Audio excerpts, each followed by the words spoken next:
इश्क दरिया है, एक पुल बनाते हैं। चलो इश्क के पानी से तुम्हें भी नहलाते हैं।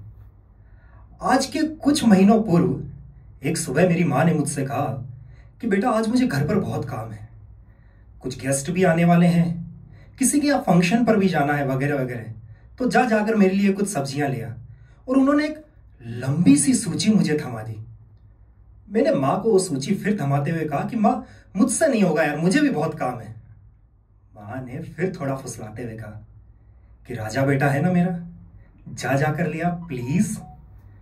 मैंने कहा माँ यार, ना तो मुझे सब्जी की समझ है, ना मोल भाव पता है, मैं नहीं जा रहा।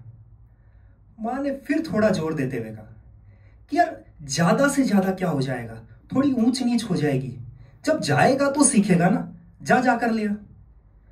अच्छा अगर आप देखें ना तो माँ के और पापा के काम बताने में एक बड़ा फर्क है। पापा ना काम बताते नहीं है, वो तो सीधा आदेश देते हैं, जैसे राजा प्रजा को देती है कि जाओ हवाई जहाज की स्पीड से जाओ और रॉकेट की स्पीड से लौट आना, मेरे लिए औषधियों की दुकान से कुछ औषधियां ले आओ। आप कुछ ना नुकर नहीं कर सकते कि ना पापा मैं नहीं जा रहा यार, मेरे भी कितना जरूरी काम है यार, नेटफ्लिक्स पे मेरी इतनी इंपॉर्टेंट सीरीज चल रही है, मेरा क्लाइमैक्स खराब हो जाएगा यार पापा, आप समझते क्यों नहीं हो, आप भी तो फ्री बैठे हो, आप ले आओ। कुछ नहीं, कोई डिस्कशन नहीं, ऑर्डर देते हैं एंड ओवर एंड आउट कह के बात कहना बंद कर देते हैं। लेकिन माँ के साथ आपका एक कंफर्ट जोन होता है, तो वहां ना एक निगोसिएशन चलता है। तू मेरा ये काम कर दे, मैं शाम को ना तेरी फेवरेट पाव भाजी बना दूंगी। और आप कहते हो यार माँ मैं नहीं जा रहा यार धूप में उस पाव भाजी के लिए, ये डील तो यार कमर्शियली वायबल ही नहीं है, मैं नहीं करूंगा। अच्छा एक काम कर, तुझे तेरे दोस्त के साथ वो नाइट आउट पर जाना था ना जिसके लिए पापा ने मना कर दिया, एक काम कर तेरे पापा को मैं मना दूंगी, जाकर सब्जियां ले आ। देखो पक्का? अरे हाँ बाबा। देखो फिर मुकर मत जाना। अरे नहीं तू जा तो सही। और इसीलिए कहा गया है कि मेरी मंजिल से दूरी है ये दुनिया समझती है, मेरी मंजिल से दूरी है ये दुनिया समझती है, मेरी ख्वाहिश अधूरी है ये महबूबा समझती है, मगर इन मंजिलों इन ख्वाहिशों के बीच की खुशियां मुझे कब क्या जरूरी है ये मेरी माँ समझती है। तो माँ को ना सब पता होता है, लेकिन फिर भी ना मैंने उस दोपहर जाने में जाते जाते आलस्य में थोड़ी दोपहर कर दी और लगभग 1 बजे मैं सब्जी लाने पहुंचा। उस वक्त बाजार में धूप अधिक होने के कारण कुछ भीड़ भी कम हो गई थी कि तभी मेरी नजर उस पर पड़ी, उस पर जिसको देखकर मुझे वो बाजार फूलों की बगिया नजर आने लगा। बहुत बढ़िया। उस पर जिसको देखकर ऐसा लगा कि सूरज आज आसमान में नहीं जमीन पर चमक रहा है। जिस सब्जी को वो छू देती वो मुझे उतनी रंगीन नजर आती जितनी गूगल अपनी तस्वीरों में दिखाता है। मैंने इससे पहले इतने लाल टमाटर कभी नहीं देखे थे। पालक में वो हरापन था जो बारिश के बाद प्रकृति में होता है। कि तभी उसके इन शब्दों ने मेरी टकटकी तोड़ी कि एक्सक्यूज मी, आप जरा पीछे हट जाएंगे, मुझे वो भिंडी लेनी है। और इसके बाद उसने बगैर मेरे हटने का इंतजार किए अपने चेहरे को चूमती उस ऐनक को ठीक किया और अपना हाथ भिंडी की तरफ बढ़ा दिया। इसी बीच मैंने भी होश संभाला कि भिंडी, हाँ मुझे भी भिंडी ही लेनी है। लेकिन उसने मेरी बात पर कोई खास ध्यान नहीं दिया और उठाकर भिंडी को तराजू में डालना शुरू कर दिया। और उसके बाद दुकान वाले से मोल भाव करने लगी कि भैया इस बार सब्जी का भाव बिल्कुल ठीक लगाना, पिछली बार भी आपने अदरक में 5 रुपए अतिरिक्त लगाए थे। दुकानदार से हो रही उसकी बातों ही बातों में मुझे पता चला कि वो पास ही की किसी स्कूल में पढ़ाती है और हर शुक्रवार लगभग इसी वक्त सब्जी लेने आती है। और इसके बाद जब मैं घर सब्जी लेकर पहुंचा तो मैंने भी अपनी माँ का राजा बेटा होने की ठान ली। मैंने जाते ही माँ को कह दिया कि माँ यार तुम ठीक कहती थी, जाऊंगा तो सीखूंगा ना यार, अब हर शुक्रवार तुम्हारे लिए सब्जियां मैं ला दिया करूंगा, तुम्हें कितने काम रहते हैं, तुम बेफिजूल में परेशान होती रहती हो। और यह सुनकर मेरी माँ की खुशी का कोई ठिकाना नहीं था। वो ऐसे ही खुश हो रही थी जैसे वो होता है ना 10वीं क्लास में कोई बच्चा हो जो फेल होने वाला और उसको फर्स्ट क्लास में डिस्टिंक्शन लग जाए। मेरी तो थी, या अचानक नानी ने आकर माँ को सरप्राइज दे दिया हो तो माँ इतनी खुश थी। लेकिन फिलहाल तब वो पंक्तियां कि शुक्रवार के बाजार में खड़े होकर मैंने एक कविता लिखी है। जब वो खरीद रही थी सब्जी, मैंने एक कविता लिखी है। वो शायद थोड़ा मोलभाव कम जानती है, इसीलिए मेरा इशारा नहीं पहचानती है। कई बार घर खरीद कर ले गया मैं वो सब्जी जो मां ने नहीं मंगवाई थी। मां ने घर जाते ही डांटते हुए कहा कि तुझे कितनी बार मना किया था भिंडी मत लाना, फिर तूने किस लिए खरीद कर लाई थी। और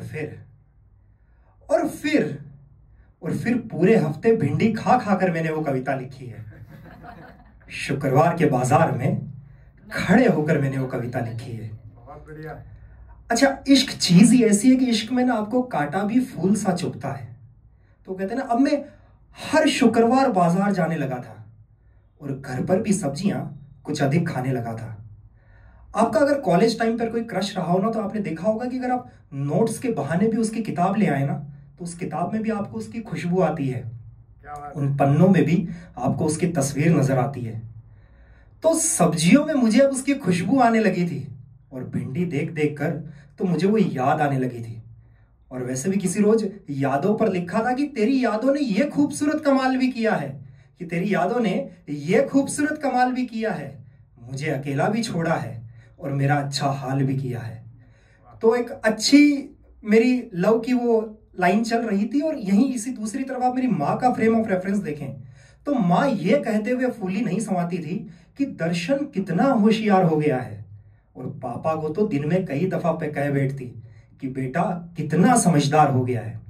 लेकिन यहां मेरा इश्क अपनी उड़ान भर रहा था, और जब आप इंतजार कर रहे होते हो तो एक एक दिन भी ना एक एक साल जैसा लगता है। लेकिन इसी बीच मुझे शनिवार से गुरुवार तक की वो अवधि खाने लगी थी। और ये भगवान यार, शुक्रवार के बाद शुक्रवार क्यों नहीं दे देता, ये बात सताने लगी थी। वाह वाह, क्या बात, बहुत बढ़िया। और फिर पूरी रात भर इंतजार में मैंने एक कविता लिखी है। शुक्रवार के बाजार में खड़े होकर मैंने एक कविता लिखी। बहुत बढ़िया, बहुत बढ़िया। अब आप कहानी का ट्विस्ट देखिए।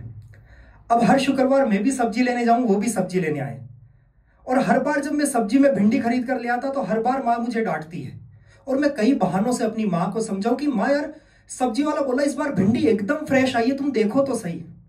माँ यार, उसके पास देने को छुट्टे नहीं थे, मैं क्या करता, तुम बताओ। माँ यार, तुम समझती क्यों नहीं हो, भिंडी के दाम देखो इस बार कितने कम हो गए, वगैरह वगैरह। अनेकों बहानों से मैं अपनी माँ को कह रहा था कि एक शुक्रवार मुझसे पूछी बैठी कि तुम्हारे यहाँ भी भिंडी सबको बहुत पसंद है क्या, तुम हर शुक्रवार ले जाते हो। उसका इतना भर कहना था कि मुझे वो सारी चीजें एक पल में याद आ गई कि हर बार भिंडी ले जाने पर माँ का डांटना, हर दूसरे दिन भिंडी बना देने पर पापा का माँ को कोसना, और दिद्दा का तो चिढ़कर यह कह देना कि माँ अगर इस बार भिंडी बनाई तो मैं घर पर खाना खाना छोड़ दूंगी। लेकिन मैंने इस तूफान में भी अपनी डगमगाती हुई कश्ती को संभाला और उसको पूछा कि क्या कह रही थी तुम, भिंडी? अरे भिंडी तो हमारे यहाँ सबको इतनी पसंद है कि माँ को हर रोज भिंडी बनानी पड़ती है। किसी रोज तो हमारे यहाँ दिन में 2 बार भिंडी बनती है। तुम्हें क्या बताऊं, मेरी छोटी बहन है ना दिद्दा, ऐसा समझ के चलो उसको तो हर रोज भिंडी की सब्जी चाहिए। मेरा इतना भर कहना था कि वो खिलखिला कर हंस पड़ी कि सच में, भिंडी मेरी भी बहुत फेवरेट है, माय यूनिवर्सल फेवरेट। तुम्हें पता है, भिंडी मुझे ऐसा लगता है शायद भगवान ने मेरे लिए ही बनाई है। अब इतने दिनों से जब आप टेस्ट क्रिकेट खेल रहे हो और आपको T20 में ओपनिंग का मौका मिल जाए तो आप भी थोड़ा फ्रंट फुट पर विराट कोहली होने लगते हो। तो फिर बातों ही बातों मैंने पूछी, बाय द वे तुमने अपना नाम नहीं बताया। मैं विधि। अच्छा, लड़कियां अपना नाम भी ना ऐसे मेकअप वेकअप करके बताती है, आई एम रिया। अब आपको समझ में भले ही नहीं आए पर सुनने में बड़ा खूबसूरत लगता है। अच्छा नाम है तुम्हारा, एकदम रोशनी से प्रेरित दिया। दिया नहीं, रिया। हाँ वही, दिया यानी दीपक और दीपक यानी रोशनी, कितना अच्छा नाम है। अरे बाबा, RIYA, रिया। रिया कितना अच्छा नाम है। तो लड़कियों के एक अंदाज होता है। अच्छा, सब्जी भी लेने आएगी ना तो एकदम नेल पेंट लगा के, लिपस्टिक लगा के एकदम टिप टॉप आती है, तो उनकी एक अच्छी सी आदत है। लेकिन ये जो विधि है, इसके बारे में मैं तुम्हें बता रहा हूं। तो विधि एकदम सिंपल एंड एलिगेंट है। सलवार सूट पहनती है, ऐनक ओढ़ती है और हल्का सा काजल लगाती है। अगर डाउन टू अर्थ नहीं भी है ना तो पहली दूसरी सीढ़ी पर ही है। कुछ लड़कियां होती है ना जो छत पर ही बैठी रहती है और वहां से वो चांद को खुद को इतना करीब पाती है कि उनको लगता है मैं ही चांद हूं। तो विधि वैसी नहीं है, शी इज वेरी सिंपल। मेरी वाली ऐसी नहीं है। मेरी वाली ऐसी नहीं है। लेकिन अब तुम में से जितने लोगों को लगता है कि भगवान नहीं है, तो मैं तुम्हें बता दूं कि मैंने उस शक्ति को उस रोज महसूस किया। अरे भगवान है यार। उस शुक्रवार अचानक मौसम बिगड़ा और तेज बारिश आने लगी और हम दोनों भागकर पास वाले कैफे में चले गए और वहां लगभग हम दोनों ने 2 घंटे बात की। यह अलग बात है कि 1 घंटा 50 मिनट उस भिंडी के आसपास बात की, लेकिन की। वैसे भी कहते हैं ना कि यार इश्क नाजुक मिजाज है बेहद, अकल का बोझ उठा नहीं सकता। तो इश्क में आपको हर चीज अच्छी लगती है। बहरहाल वो मेरी अब अच्छी दोस्त है और मेरी उससे अब कई विषयों पर बात होती है जो भिंडी के बारे में बिल्कुल नहीं होती है। लेकिन मैं इन ख्यालों में हूं कि किसी रोज 1 आध किलो भिंडी का बुके बनवाकर उसको प्रपोज करूंगा, फिर वो उसकी सब्जी बनाकर मुझे खिलाएगी और इस तरह से हमारे इश्क की नाव चल पड़ेगी। और तब तक मुझे सुनने के लिए आपका बहुत बहुत शुक्रिया कि शुक्रवार के बाजार में खड़े होकर मैंने एक कविता लिखी है। जब वो खरीद रही थी सब्जी, मैंने एक कविता लिखी है। Thank you so much.